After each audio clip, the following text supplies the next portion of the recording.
الحمدللہ رب العالمین والصلاة والسلام علی سید المرسلین اما بعد فاعوذ باللہ من الشیطان الرجیم بسم اللہ الرحمن الرحیم۔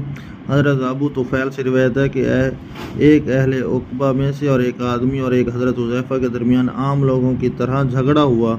انہوں نے کہا کہ میں تمہیں اللہ کی قسم دیتا ہوں کہ بتاؤ اصحاب عقبہ کتنے تھے؟ حضرت حذیفہ سے لوگوں نے کہا کہ آپ ان کے سوال کا جواب دیں، تو انہوں نے آپ سے کہا کہ حضرت حذیفہ نے کہا ہے کہ ہمیں خبر دی جاتی تھی کہ وہ 14 تھے، اگر تم بھی ان میں سے ہو تو وہ 15 ہو جائیں گے۔ میں اللہ کو گواہ بنا کر کہتا ہوں کہ ان میں سے 12 ایسے تھے جنہوں نے دنیا کی زندگی میں اللہ اور اس کے رسول کی رضامندی کے لیے جہاد کیا تھا۔ ایک اور روایت میں ہے، حضرت جابر سے روایت ہے کہ رسول اللہ صلی اللہ علیہ وسلم سفر سے آئے، جب مدینہ کے قریب پہنچے تو آندھی اتنی زور سے چل قریب تھا کہ سوار زمین میں دھنس جائے۔ بس رسول اللہ صلی اللہ علیہ وسلم نے فرمایا یہ آندھی کسی منافق کی موت کے لیے بھیجی گئی ہے۔ جب آپ صلی اللہ علیہ وسلم مدینہ پہنچے تو منافق میں سے ایک بہت بڑا منافق مر چکا تھا۔